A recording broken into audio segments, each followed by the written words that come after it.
So today guys, magpapalit tayo ng ating water filter sa ating water purifier. Ngayon ay babaklasin muna natin ang mga parts ng ating water purifier. Tatanggalin muna natin na ang faucet na nakakabit sa ating water purifier. Ayan, natanggal na po siya natin guys, ang faucet na naka-built-in sa ating water purifier. Sunod po nating babaklasin ay yung tube or yung hose na nakakabit sa ating water purifier. So, i-loose lang natin ang screw or yung pinagkakabitan ng ating hose. Ayan, natanggal na po natin guys. Ayan. Itabi lang po muna natin ang ating nabaklas na hose. Ngayon ay kukunin natin ngayon yung pampihit na nakalagay sa ilalim ng ating water purifier. Kasi yan po yung ating ginagamit every time na nag-loose or nagta-tighten tayo ng ating mga filters. So, baklasin na muna natin guys yung ating filter sa ating charcoal. Ayan guys, tanggalin na muna natin, baklasin natin ang ating pang filter na may charcoal o uling. Ayan guys, kung nakikita nyo, nag-loose na ang pagkakakabit ng ating may charcoal na filter. Ayan guys. Natanggal na po natin. Sunod natin tatanggalin ay yung mismong pinaglalagyan ng charcoal. Kasi mamaya ay lilinisin natin lahat yung ating mga binaklas. Ayan guys. Itabi muna natin ang ating charcoal na water filter. Next nating tatanggalin ngayon guys ay yung nasa gitna. Yung may mga stones na nakakatulong din pang purify ng ating iinuming tubig. So, ngayon, ilulus na natin ang ating purifier na may mga bato. Ayan, natanggal na po natin guys ang ating filter na may mga stones. Ayan, tanggalin din natin ang ating nakalagay na gasket. Tabi muna natin siya guys. Next po natin tatanggalin ngayon ay yung ating filter na i-replace natin. Kasi kung makikita nyo guys, grabe, sobrang yellow na ng ating filter. So talagang kailangan na po natin siyang palitan para sigurado tayo na ang ating iinuming tubig ay malinis. So kapag bumili po tayo guys ng ating water filter or water purifier, automatic po guys na may kasama na yan na replacement na water filter. Isa nga lang guys. So, make sure na kapag magpapalit kayo ng inyong water filter ay itabi nyo yung pinagbaklasan o yung luma. Para kapag bibili po kayo next time sa mga malls or pwede rin naman dun sa shop na pinagbilhan nyo online ay meron kayong example na madadala. Kung halimbawa sa malls kayo bibili o sa mga hardware stores. Kasi baka there's a chance na iba-iba yung sizes nila. So, ngayon guys, lilinisin natin ang ating water filter. Kailangan nating sabuning mabuti. Ating linisin or i-brush yung mga gilid-gilid para sigurado nating tanggal ang mga bacteria, germs, at yung mga hindi natin nakikitang mga dumi para siguradong malinis ang ating iinuming tubig. Ngayon, atin nang banlawan ang ating base ng ating water purifier. So, ayan guys, nabanlawan na po natin. Next po nating lilinisin ay yung ating water filter. Ayan. Sabunin po natin yung lagayan ng water filter. Ayan. Make sure na masabon ng maigi para malinis, walang bakterya, at malinis ang ating inuming tubig. So, ayan, tabi na po muna natin. Ngayon, linisin din natin ang ating charcoal. Ayan. Make sure lang na banlawan na maigi, guys. Para yung mga residue or yung mga soap na katas ng soap is malinis talagang mabuti.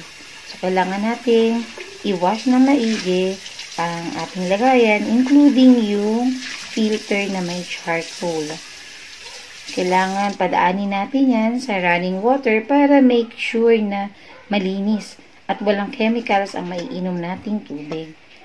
So, nahugasan na rin kanina guys yung ating charcoal na filter. Pinadaan po natin yan ng matagal sa ating running water. Ngayon ay atin nang pupunasan ang ating lagayan ng water filter para kapag inikot natin mamaya or pinihit natin ay hindi siya madulas. So, ngayon guys, ikakabit na natin ang ating lagayan ng ating water filter. So, ayan guys. Lalagay natin ang gasket para hindi tatagas yung water. Make sure na naka-fit siya na maigi para walang tatagas na tubig kapag nagbukas tayo ng ating water purifier. Ayan guys. I-tighten natin ang ating pagkakakabit.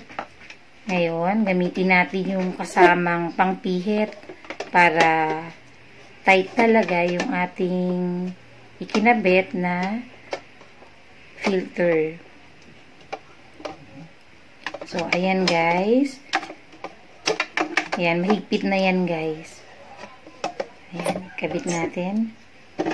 At teka, i-loose muna natin at mukhang baligtad ang ating kabit. Ayan. Ngayon, i-tight natin ulit ang lagayan ng ating water filter na may charcoal or uling. Kasi kung alam nyo guys, ang uling or charcoal ay nakakatulong talaga yan guys sa paglinis ng ating iniinom na tubig. Nakakatanggal din yan ng lansa ng kahit na mga pagkain or kahit sa ref. Kapag naglagay kayo ng charcoal, mawawala yung amoy ng lansa sa pagkain or even sa ref. Kaya kung mapapansin nyo guys, kapag kayo'y naglagay ng charcoal sa loob ng ref nyo, malinis yan. Or na-absorb kasi niya yung mga malalansang amoy at na-filter din niya. Yung lalo na pag sa tubig natin ilalagay. Nakakatulong siya talaga sa paglinis or pag-filter ng tubig. Ngayon, banlawan na po natin ang lagayan ng ating filter. So, ayan guys, nabanlawan na natin. Next naman po natin linisin ay ang mga stones. Ayan, tanggalin po muna natin ang gasket. And then, sabunan po natin yung mga stones. Ayan, para malinis. Kasi kapag hindi nalinisan ng mabuti, syempre yung mga dirt, nag-accumulate din yan, lalo na sa gasket guys. Ayan. Panlawan na po natin na maigi ang ating filter na may mga stones. Para siguraduhin walang sabon na matitira sa ating filter. Ayan guys. Ayan. Taktak lang natin para mawala yung excess water. At ikakabit na ngayon natin yung ating pinaklas ng mga spoon. Ngayon, banlawan naman natin yung ating ibabalik na cover ng ating water filter. Ngayon, punasan na po natin guys para hindi siya madulas kapag ating ikinabit mamaya. Ayan, punasan lang po natin na maigi guys para malinis. Siyempre, make sure guys kapag pupunasan nyo yung ating filter ay yung malinis na towel ang inyong gagamitin. Kasi nonsense kung ang gagamitin po natin pampunas ay madumi rin. make sure na ang ating towel na gagamitin ay malinis para siguradong safe ang ating iinuming tubig. So, ayan guys, kakabit na natin ang ating filter na may bato. Ayan. So, lagay natin yung gasket. May gasket po sa ibabaw at saka dun sa pagkakabitan natin. Ayan guys, itighten na natin ang ating water filter na may stones. Ayan guys. So, tight na po siya.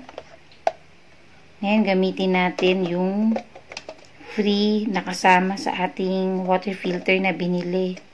Yan yung talagang pang-tight na specially designed para sa mga water filter. Para siguradong tight ang ating water filter at saka pag yan kasing ginamit, talagang design yan sa ating water filter para hindi ma-damage. Kasi makikita nyo, plastic po yun. Ngayon, atin naman lilinisin yung ating papalitang water filter. Sabunin po natin na mabuti ng anti-bacterial dish washing liquid at ating i-brush yung mga paligid-ligid, lalo na yung may mga rings sa ibaba, bandang bottom ng ating water filter para siguradong tanggal yung mga germs, bacteria, and dirt. Ngayon, banlawan na po natin guys. So, sundan nyo lang guys yung ating step-by-step process para hindi po kayo mahirapan sa pagkabit ng inyong water filter. So, ayan guys. Banlawan natin maigi. Ngayon, nabanlawan na po natin na maigi yan guys. Tabi po muna natin. At ngayon, open na natin yung ating gagamitin na water filter. Ayan guys. Free lang yan guys. Kapag bumili kayo ng water purifier, automatic na may kasama ng ganyan. Isang pang-replace. So, kakabit na natin guys yung bagong water filter na puting-puti. Kung makikita nyo, ang laki ng difference guys. Yung ating pinalitan is sobrang dumi na. Ngayon, ang ating ipapalit ay sobrang puti. Ayan guys. Kakabit na natin yung ating cover ng ating water filter. Punasan po muna natin guys. Para hindi madulas kapag kinabit po natin. Ayan guys. Make sure malinis po ang towel na gagamitin. Ayan, kabit na po natin ngayon guys ang ating water filter na ipinalit.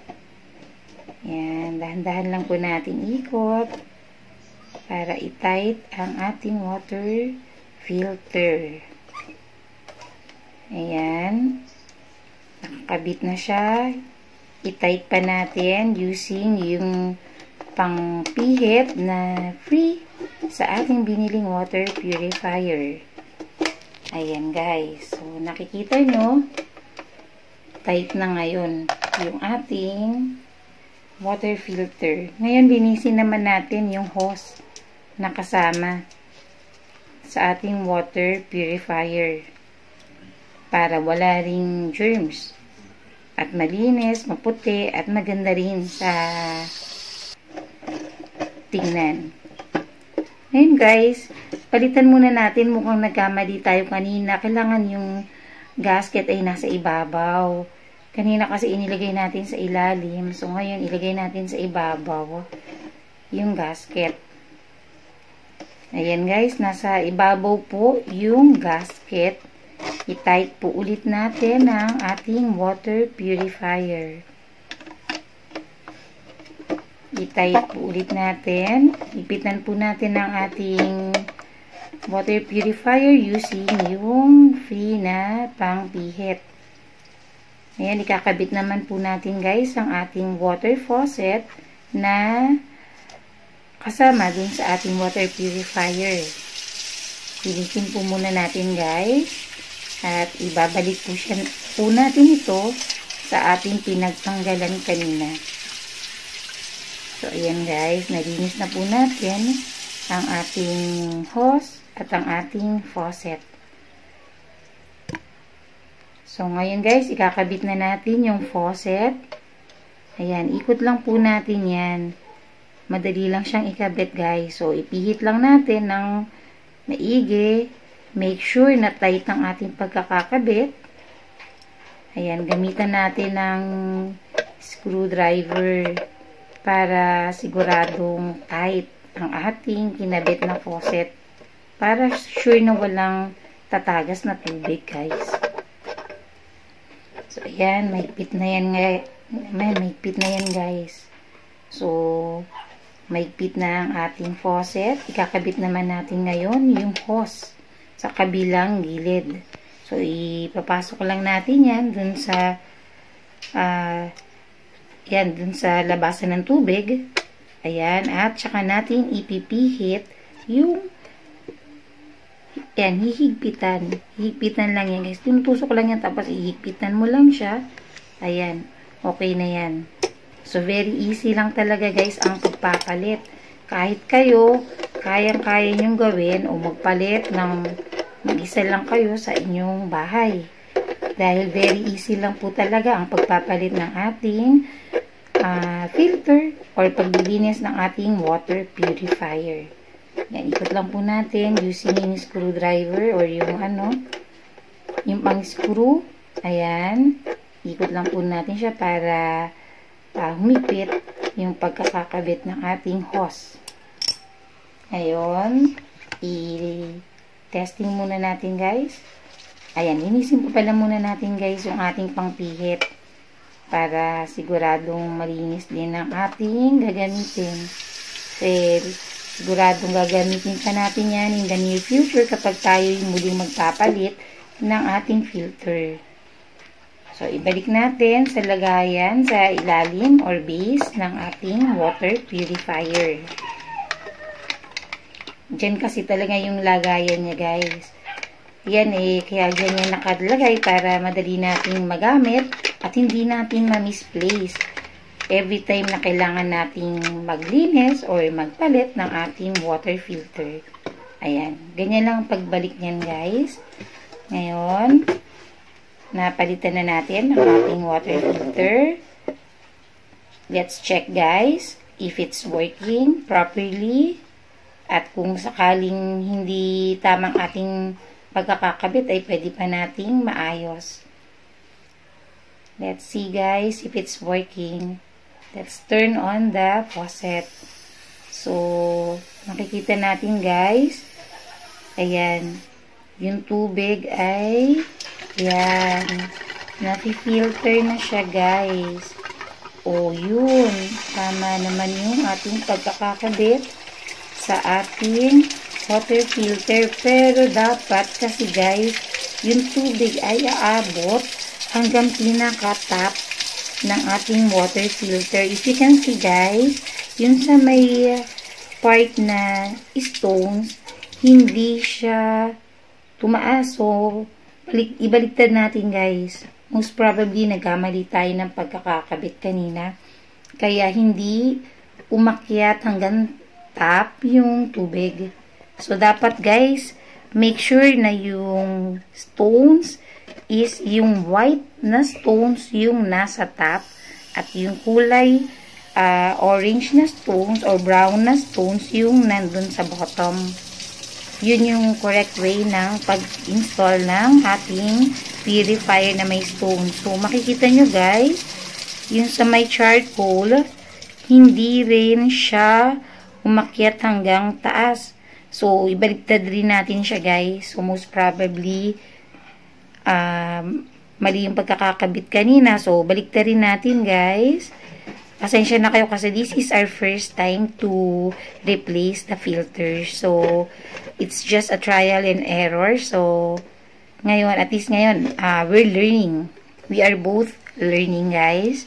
So, let's see if it's now working. So, makikita nyo guys, umaakyat hanggang bottom yung ating water filter pati yung may stones and yung may charcoal. So, tama guys. Ngayon, ang ating ginawang pag-replace ng ating water filter. It's perfectly working now guys. So, kung makikita nyo, ayan, ibaligtad din natin yung ating water filter. Nasa ibaba pala guys yung gasket dapat. Yung gasket guys is nasa baba. So, ikot ulit natin. I-tight ulit natin ang ating water filter. And let's see if perfectly working na guys ang ating ginawang pagpapalit ng ating water filter. Let's check it again guys.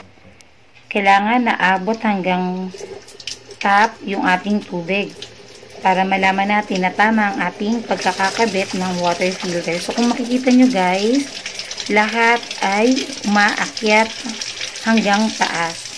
So mula sa ating water filter, sa may bato, sa may charcoal, umaakyat siya hanggang taas. Hello guys, I hope nakatulong po ako sa video na ito.